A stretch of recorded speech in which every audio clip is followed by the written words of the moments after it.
यो प्रतिनिधि सभा पुनर्स्थापना अथवा पुनर्बहाली हुनुपर्छ भनिरहनु भएको छ, त्यसको आधार चाहिँ के हो? किन पुनर्बहाली हुनुपर्छ? दुईटा कारणले। एउटा पहिलो कारण भनेको चाहिँ अहिलेका प्रधानमन्त्री जो हिजो 76 बमोजिम नियुक्त हुनुभएको छ, उहाँलाई संविधानले प्रतिनिधि सभाको विघटन गर्ने अधिकारै दिँदैन, एउटा कारण।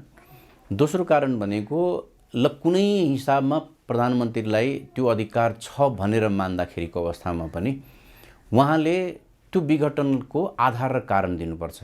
किन विघटन गर्नु पर्यो? जस्तै प्रतिनिधि सभाको विघटन प्रधानमन्त्रीले गर्ने भनेको चाहिँ त्यो प्रतिनिधि सभाले उहाँलाई काम गर्न अवरोध गरे हुनुपर्छ, उहाँको नीति तथा कार्यक्रम फेल गराइदिएको हुनुपर्छ र नेपाली जनताको हकमा सरकारले प्रधानमन्त्रीले काम गर्न खोज्यो तर प्रतिनिधि सभाले अवरोध गर्यो। त्यसले गर्दाखेरि पहिलो अधिकारै छैन। दोस्रो, उहाँले विघटन गर्ने जुन आधार देखाउनु भएको छ, कारण देखाउनु भएको छ, त्यो चाहिँ संविधान सम्मत छैन र संविधानको कुनै पनि धारा तपाईँले हेर्नुभयो भने त्यो प्रतिनिधि सभाको अहिले जुन विघटन 5 गते गरिएको छ त्यसको जस्टिफिकेसन चाहिँ त्यो डिजोल्युसनमा दिन सकेको अवस्था छैन। एउटा एकातर्फ त्यो भयो। दोस्रो कुरा, राष्ट्रपतिले जुन सूचना जारी गर्नुभएको छ र प्रधानमन्त्रीले जुन धाराहरू कोट गर्नुभएको छ 76 भनेको बहुमत प्राप्त दलको नेतालाई प्रधानमन्त्री बनाउने हो, विघटन होइन। 76 उहाँले प्रयोग गर्ने नै होइन।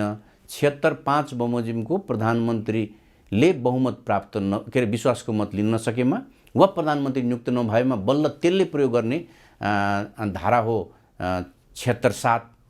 बहुमत प्राप्त दलको नेता अथवा विश्वास प्राप्त गरिसकेको प्रधानमन्त्रीले चाहिँ 76 प्रयोग गर्न सक्दैन। तेस्रो धारा उहाँले कोड गरेको भनेको धारा 85।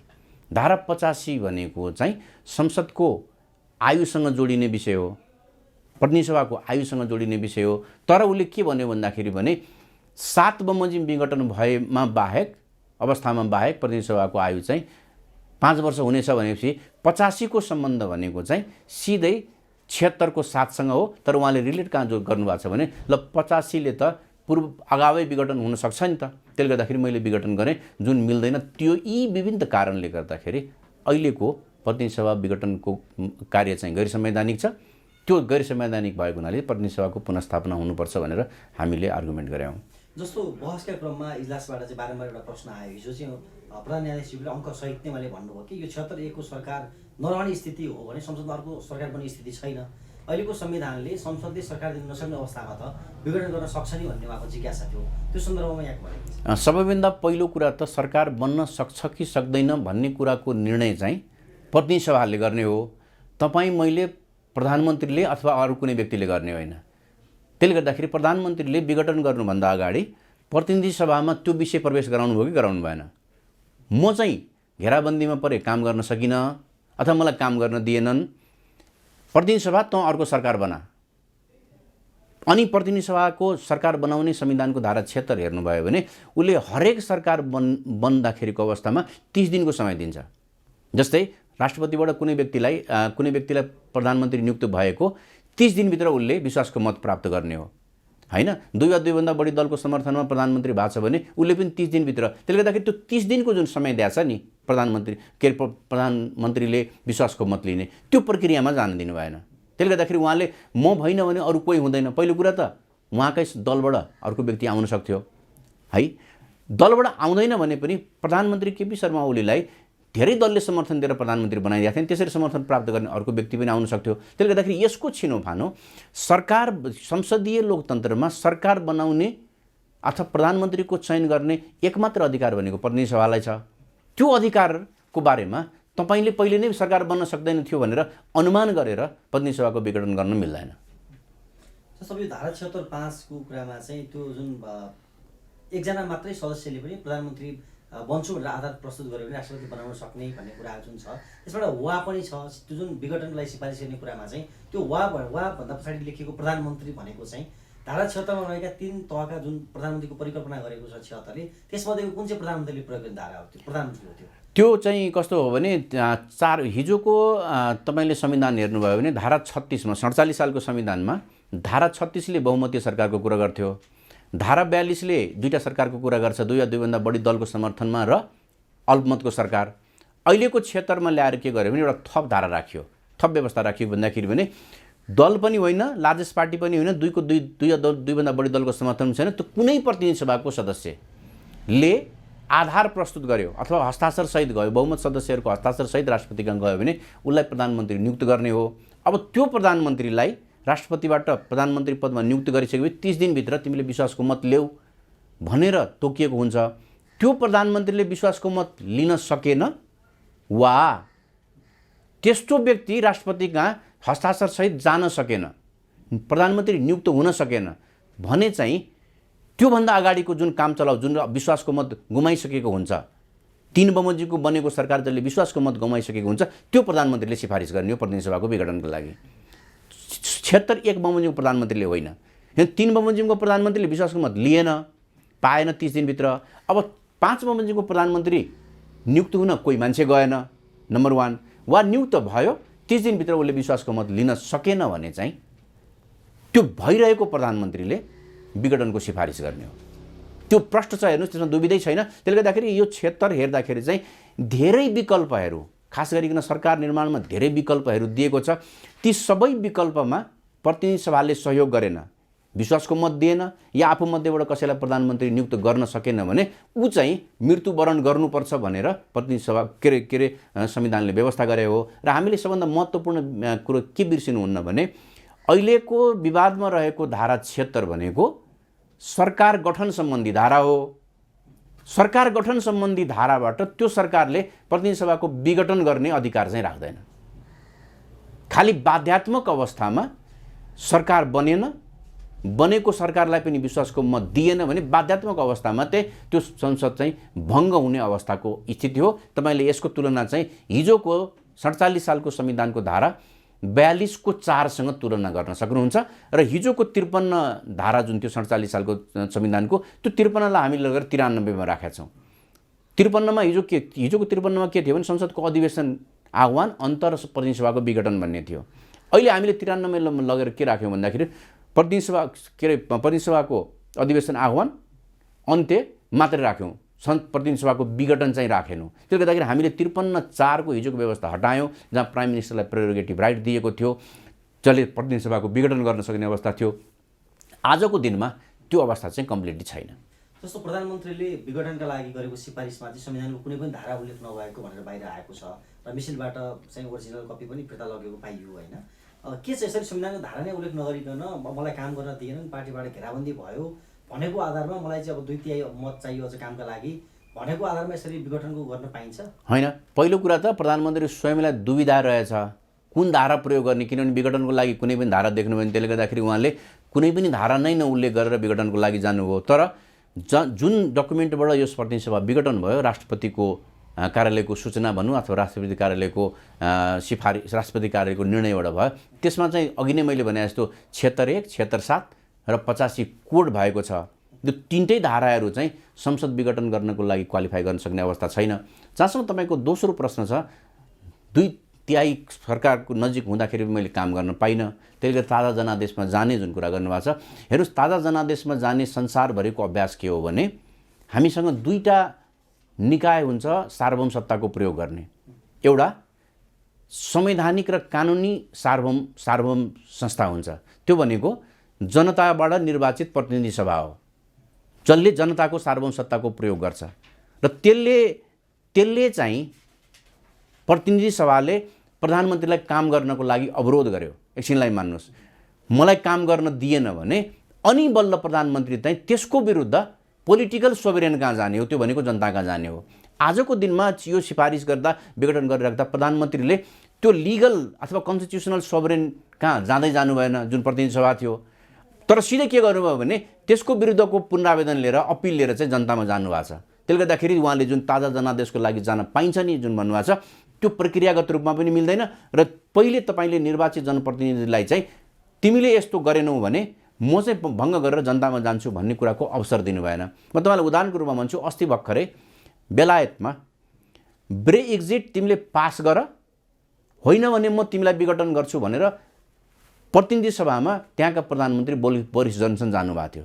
ब्रेक्जिट पास गर्दैन, त्यसपछि उनले भङ्ग गरे र जनतालाई के भन्यो भन्दाखेरि भने हामी युरोपियन युनियनमा रहिरहँदा बेलायत र बेलायती जनतालाई घाटा हुने भयो। यो अहिलेको विद्यमान सभाले चाहिँ त्यो चिज पास गरिदिएन। त्यसले गर्दाखेरि त्यो पास गर्नको लागि मलाई जनादेश दियो भनिसकेपछि अनि बहुमत प्राप्त गरेर आयो र त्यसपछि ब्रेक्जिटबाट निस्केर गएको अवस्था छ। हिजोको दिनमा 51 सालमा गिरिजाप्रसाद कोइरालाले प्रतिनिधि सभा विघटन गर्दाखेरि पनि उहाँ के भन्नुभएको थियो भने प्रतिनिधि सभामा उहाँको नीति तथा कार्यक्रम फेल भयो। प्रतिनिधि सभामा मैले पेश गरेको नीति तथा कार्यक्रमले चाहिँ देशको विकास गर्न मैले खोजेको थिएँ, प्रतिनिधि सभाले त्यो कुरामा अवरोध गर्यो, त्यसले गर्दाखेरि त्यो प्रतिनिधि सभा भङ्ग गरेर म तिमीहरूको आएको छु, मलाई मत देऊ भनेको अवस्था छ। अहिले प्रधानमन्त्री केपी शर्मा ओलीलाई के अवरोध भयो प्रतिनिधि सभाबाट? कसले कुन प्रतिनिधि सभाले उहाँको कुन चाहिँ के अरे कार्यहरू फेल गराइदियो अथवा कुन चाहिँ उहाँको नीति तथा कार्यक्रम फेल भयो भन्ने कुरा उहाँ उल्लेख गर्नुभएको छैन। उहाँको दलभित्रका विवादहरूका कारणले सम्भावित उहाँको विरुद्ध अविश्वासको प्रस्ताव आउने या राष्ट्रपतिको विरुद्ध महाभियोग प्रस्ताव आउन सक्छ कि भन्ने अनुमानका आधारमा प्रतिनिधि सभा विघटन गर्नुभएको छ। हेर्नुहोस्, यो चाहिँ एउटा निर्दोष प्रतिनिधि सभालाई उहाँले भङ्ग गर्नुभएको छ। उहाँको ड्रिम जति कार्यहरू थिए, जस्तै उहाँले के भन्नुभएको थियो भन्दाखेरि भने म प्रधानमन्त्री भएर आयो भने नेपालमा पानी जहाज ल्याउँछु भन्नुभएको थियो। नेपालको आफ्नै झन्डा भाग पानी जहाज हुन्छ। चाइनाबाट केरुङ हुँदै रेल आउँछ भन्नुभएको थियो। त्यसपछि गएर घर घरमा ग्यासको पाइप जान्छ भन्नुभएको थियो। यो कुनै पनि कार्य उहाँको कार्यकालमा गर्न खोज्नु भएको र प्रतिनिधि सभाले अवरोध गरेको अवस्था छैन। त्यसले गर्दाखेरि कुन चाहिँ उहाँको कार्यलाई प्रतिनिधि सभाले अवरोध गरेर जसका कारणले प्रतिनिधि सभा विघटन गर्नु पर्यो भन्ने कुराको जस्टिफिकेसन नदिइरहँदाखेरि खालि यो सस्तो लोकप्रियताको लागि जनतामा जान चाहिँ पाइन्छ नि भन्ने, तपाईँ कुन बेलामा जनतामा जाने? तपाईँको 26 महिनाको आयु छ प्रतिनिधि सभाको। देशको प्राथमिकता निर्वाचन होइन, देशको प्राथमिकता महामारी छ, महामारीबाट बच्ने भन्ने छ। यस्तो बेलामा म जनतामा जान्छु प्रतिनिधि सभाको निर्वाचनको लागि, फेरि को प्रधानमन्त्री जसलाई लगभग 2/3 बहुमत छ। अब तपाईँ कति तिहाई खोज्न जाने हो? 100% खोज्न गएको। त्यो 100% खोजेर तपाईँ के गर्नुहुन्छ भन्ने कुरा जबसम्म जनतालाई भन्नु न, तपाईँको डिजोल्युसन जस्टिफाई हुँदैन। जस्तो यहाँहरूले एउटा संवैधानिक पाटोबाट देखेको खतरा चाहिँ मानौँ, कल्पना गरौँ कि अहिले प्रधानमन्त्रीले गरेको यो विघटन सदर भयो भने भोलि फेरि चुनाव हुन्छ, चुनावबाट फेरि अर्को नयाँ प्रधानमन्त्री आउँछ, उसलाई पनि कुनै बेला सनाक चल्यो भने यसै गरी विघटन गर्ने एउटा नजिक बस्छ होइन? यसमा त दुईवटा पाटो छ। हेर्नुहोस्, एउटा पाटो भनेको वैशाख 17 र 27मा निर्वाचन हुन्छ भन्ने कुराको न त तपाईँलाई न त मलाई विश्वसनीय आधार छ। स्वयं प्रधानमन्त्रीलाई पनि विश्वास छैन। किन भन्दाखेरि भने हरेक प्रतिनिधि सभा विघटन गर्ने प्रधानमन्त्रीले राजीनामा दिएर विघटन गर्नुहुन्छ र आफू कामचलाउ बन्नुहुन्छ। आजको दिनमा अहिलेका प्रधानमन्त्रीले राजीनामा दिनुभएको छैन, उहाँ कामचलाउ हुनुहुन्न। उहाँले यो गर्नुको पछाडिको मकसद के हो भन्दाखेरि भने 17 र 27मा निर्वाचन हुँदैन, प्रतिनिधि सभा छैन, अनि निर्वाचन नभइसकेपछि प्रतिनिधि सभाको सदस्य नभएको व्यक्ति प्रधानमन्त्रीमा कन्टिन्यू गर्न सक्दैन। उहाँको वैधानिकतामा प्रश्न उठ्छ। त्यो कुरा उहाँले थाहा पाएर राजीनामा दिनु भएन। त्यसले गर्दाखेरि पहिलो त उहाँको निर्वाचनै हुँदैन भन्ने कुरा छ। र जहाँसम्म निर्वाचन 17 र 27मा भएन भने प्रधानमन्त्री नियुक्त गर्ने हामीसँग कुनै धारा छैन। अनि फेरि हामीले चाहिँ एक्स्ट्रा कन्स्टिट्युसनल एक्सर्साइज गर्नुपर्छ, जसरी हामीले 69 सालमा गऱ्यौँ। हामीले बाधा अड्काउ फुकाउको जबरजस्त आदेश ल्याएर संविधानका केही धाराहरू निलम्बन गरेर अनि बहालवाला प्रधान न्यायाधीशलाई मन्त्री परिषदको अध्यक्ष बनाएर हामीले फेरि संवैधानिक बाटोमा समातेका थियौँ। के फेरि त्यतातिर जान खोज्या हो? हाम्रो यत्रो संविधान हुँदाहुँदै हामी त्यतातर्फ जान खोज्या हो भन्दाखेरि भने यो कतै मिल्दैन। र मैले चाहिँ के देखेको छु भन्दाखेरि भने वैशाखको 17 र 27मा निर्वाचन नहुन बित्तिकै अहिलेको संविधान डिरेल गर्छ। त्यो अवस्थामा जानु हुँदैन। त्यसले गर्दाखेरि अहिले संविधानको दुईवटा चरण हुन्छ। एउटा कन्स्टिट्युसन मेकिङको चरण जुन हामीले 72 को असोज 3 गते सिद्ध्यायौँ, र त्यसपछि संविधानलाई जीवन्त राखिराख्नको लागि त्यसको बिल्डिङको चरण हुन्छ, बिल्डिङको प्रोसेसमा जान्छ। र त्यो बिल्डिङको प्रोसेसको चाहिँ दुईवटा आधारमा हुन्छ। एउटा अदालतले व्याख्याद्वारा, अर्को चाहिँ हामीले समयानुकूल संविधानमा संशोधन गरेर। अहिले त्यो दायित्व चाहिँ सम्मानित सर्वोच्च अदालतको संवैधानिक इजलासमा छ। त्यो बिल्डिङको प्रोसेस यो संविधानलाई बचाउने कि नबचाउने। र फेरि संविधानको जहिले पनि व्याख्या गर्दा अदालतले के गर्छ भन्दाखेरि भने नागरिकको हकलाई म्याक्सिमाइज गर्छ र एक्जिक्युटिभ हकलाई, कार्यकारीको हकलाई चाहिँ मिनिमाइज गर्छ। अब अहिलेको डिजोल्युसनलाई तपाईँले अदालतले सदर गरिदिने बित्तिकै नागरिकको हक चाहिँ मिनिमाइज हुन्छ, कार्यकारीको हक चाहिँ म्याक्सिमाइज हुन्छ, जसले अल्टिमेटली तानाशाही व्यवस्था ल्याउँछ। भारतमा पनि इन्दिरा गान्धीको एउटा मुद्दामा, राजनारायण विरुद्ध इन्दिरा गान्धीको मुद्दामा त्यही भएको थियो। अदालतले इन्दिरा गान्धीको पक्षमा सशर्त अन्तरिम आदेश दिएका कारणले इन्दिरा गान्धीले भारतमा इमर्जेन्सी लगाइन्। 18 महिना इमर्जेन्सी चल्यो। त्यहाँका नागरिकलाई सोध्नुभयो भने भारतीय लोकतन्त्रको इतिहासमा सबैभन्दा कालो कालखण्डको रूपमा त्यसलाई मानिन्छ। जबरजस्ती धेरै कामहरू भए। त्यसले गर्दाखेरि कहीँ न कहीँ तपाईँ हामी पनि, अदालत भन्नुहोस्, तपाईँ हामी पनि त्यो भोलिको दुर्घटनाको लागि जिम्मेवार बन्छौँ। त्यसले गर्दाखेरि त्यो कारणले पनि अदालतले चाहिँ त्यो सबै चिजलाई हेरेर र संविधानको व्याख्या गर्ने गार्जियन अफ द कन्स्टिट्युसन जसलाई अदालतलाई भनिन्छ, उसले त्यो गार्जियनसिपको भूमिका अपनाउनु पर्ने आजको दिनमा छ। त्यो दायित्व सायद मलाई लाग्छ अदालतले पुरा गर्छ। जस्तो आज यो नियमित निरन्तर सुनवाई भएको चाहिँ आज हामी 4औं दिनमा छौँ र यहाँले पनि बहस सकिसक्नुभयो र इजलासबाट एउटा के चिन्ता व्यक्त भएको थियो भने अब यो बहस गर्नेहरूको सङ्ख्या एकदमै धेरै छ र धेरै लामो समय बहस गर्दा चाहिँ अब यो वैशाख सत्र आइहाल्छ, चुनाव भइ पो हाल्ने भएको कारणले हामीले चाहिँ तपाईँले गरेको बहसका कारणले वा हालेको रिटमा चाहिँ केही बोल्नु नपर्ने अवस्था, बोल्नु परेन भनेर भन्नुपर्ने अवस्था आउने हो कि भनेर चिन्ता जाहेर भएको थियो। त्यस्तो अवस्था देखिन्छ? होइन, यो एउटा कुरा चाहिँ अब यो बस लामो समय लम्बिन्छ भन्ने चाहिँ एउटा चिन्ता हो। तर स्वाभाविक रूपमा हेर्नुहोस् कस्तो छ भने यो राष्ट्रिय महत्त्वको मुद्दा हो। हरेक कानुन व्यवसायीले म पनि यसमा आफ्नो विचार राखौँ, म पनि कन्ट्रिब्युट गर्नु भन्ने हुन्छ। तर अदालतसँग एउटा प्रिभिलेज के हुन्छ भने उसले समय व्यवस्थापन गर्न सक्छ। उसले निवेदकहरू 12-13 जना भए पनि निवेदकलाई मैले यति घन्टा दिन्छु, यति दिन दिन्छु, विपक्षीलाई यति दिन दिन्छु, त्यसपछि एमिकस क्युरीको भाग यति हो र निवेदकलाई जवाफ दिने टाइम यति हो भने टाइम एलोकेट गर्न सक्छ। अदालतले त्यो विगतमा गर्दै पनि आएको हो र तपाईँले खास गरिकन संवैधानिक इजलासमा त लामो बसलाई अलाउ गरिँदैन। तर अहिले अदालतले के गर्यो भन्दाखेरि भने पहिलो चरणमा 2-4 दिन चाहिँ इजलास मन लाग्छ ऊ आफै जिज्ञासु छ, धेरै कुरा बुझ्न चाहिरहेको छ। त्यो कारणले पनि उसले निर्वाध रूपमा बहसलाई जान दिएको अवस्था छ। यदि अदालतलाई बहसका कारणले लामो समय जान्छ र यो विषय चाहिँ भन्नुहोस् फेल हुन्छ अथवा यो विषय चाहिँ निष्प्रयोजन हुन जान्छ भने अदालतले बहस व्यवस्थापन गर्नुपर्छ र बहसलाई रोक्नुपर्छ। कतिपय विषय कस्तो हुन्छ भन्दाखेरि पनि अदालतले यस्तो मुद्दामा लिखित बहस नोट पनि माग्छ। त्यसले गर्दाखेरि केही कानुन व्यवसायीहरूसँग, लिड लयरहरूसँग बहस गराएर बाँकीसँग बहस नोट माग्न पनि सक्छ। त्यसले गर्दाखेरि अदालतले चाहिँ वकिलहरूले धेरै बहस गरे, त्यो कारणले चाहिँ मैले यो विषय छोड्नु पर्यो भन्ने कुराको चाहिँ त्यसमा चाहिँ उसले क्षमा पाउँदैन। किनभने उसले हिजोको दिनमा पनि बहसलाई व्यवस्थापन गरेर समय तोकिरहेको अवस्था छ। यो मुद्दामा पनि तोक्नुपर्ने अवस्था हुन्छ। जहाँसम्म तपाईँ अदालत यो मुद्दाबाट पन्छिन्छ कि भन्नुभएको छ, अदालत पन्छ्यो भने यो इजलासको औचित्यमाथि पनि प्रश्न उठ्छ। मैले किन भनिरहेको छु भन्दाखेरि भने 64 सालमा निर्वाचन भएको पहिलो संविधान सभामा, त्यो संविधान सभाबाट न्यायिक प्रणालीको प्रतिवेदन तपाईँले हेर्नुभयो भने संविधान र कानुनको व्याख्या गर्ने अन्तिम अधिकार संसदभित्रको एउटा समितिलाई दिएको थियो, जुन पास भएको थियो बहुमतबाट। संविधान सभा विघटन भयो, दोस्रो संविधान सभामा आयो। दोस्रो संविधान सभामा आइसकेपछि त्यो संसदीय समितिले व्याख्या गर्ने विषयलाई छोडेर हामीले 3वटा अल्टरनेटिभमा छलफल गऱ्यौँ। सर्वोच्च अदालत, संवैधानिक अदालत या संवैधानिक इजलास, र अल्टिमेटली सबै दलहरूको सहमति चाहिँ संवैधानिक इजलासमा भयो। त्यसले गर्दा हिजो संसदलाई व्याख्या गर्न दिने अधिकार तपाईँ कहाँ आइपुगेको छ।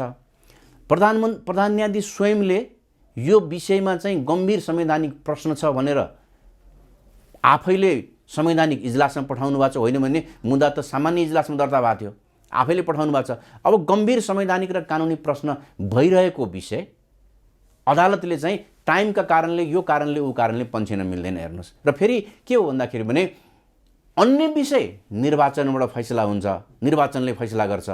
संवैधानिक र कानुनी विवाद चाहिँ निर्वाचनले फैसला गर्न सक्दैन। यो विषयको फैसला चाहिँ अदालतै गर्नुपर्छ। त्यो कारणले पनि हिजो तपाईँलाई विश्वास गरेर संविधानले दिएको दायित्व र संवैधानिक र कानुनी विषयको फैसला चाहिँ निर्वाचनबाट हुन नभएको हुनाले अदालतले समयको व्यवस्थापन गरेर यो मुद्दामा आफ्नो ओपिनियन दिनुपर्छ। अदालत पन्छिन मिल्दैन। यदि पन्छ्यो भने भोलि अदालतलाई यो दिएको दायित्व चाहिँ यसले पुरा नगर्ने रहेछ, त्यसले गर्दाखेरि यो इजलास चाहिँ हटाउनुपर्छ, संविधानमा यो व्यवस्था चाहिँ हटाउनुपर्छ भन्ने जबरजस्त आवाज उठ्छ। त्यसलाई प्रतिरोध गर्नको लागि अदालतसँग, तपाईँ हामीसँग कुनै पनि तर्क रहँदैन। त्यसले गर्दाखेरि पनि यो निर्णयमा चाहिँ अदालत पुग्नुपर्छ, न्याय निरूपण गर्नुपर्छ। जस्तो अन्तिममा अब यहाँको एउटा लामो अनुभव पनि छ न्याय क्षेत्रमा चाहिँ, यहाँले धेरैवटा विषयलाई गम्भीरताका साथ हेर्नु पनि भएको छ र संसारभरिका यसरी पार्लियामेन्ट डिजल्भ गरेका उदाहरणहरूका बारेमा यहाँ जानकार हुनुहुन्छ। त्यहाँका चाहिँ इजलासले लिएका आधारहरू, विघटनका कारणहरू सबैबारे यहाँले राम्रो अध्ययन पनि गर्नुभएको कारणले यो मुद्दाको अन्तिम फैसला आउँदै गर्दाको एउटा केही पूर्वानुमान, यहाँको विश्लेषण के छ? म त हेर्नुहोस्, मैले मनमोहन अधिकारीको डिजोल्युसन र गिरिजाप्रसाद कोइरालाको डिजोल्युसन भन्नुहोस् या शेरबहादुर देउबाको भन्नुहोस् या सूर्यबहादुर थापाको भन्नुहोस्, यो चारैवटा डिजोल्युसनमा दुईटै साइडमा विघटन गर्ने र पुनर्स्थापना गर्नेमा केही तर्कहरू, केही आधार बुँदाहरू थिए।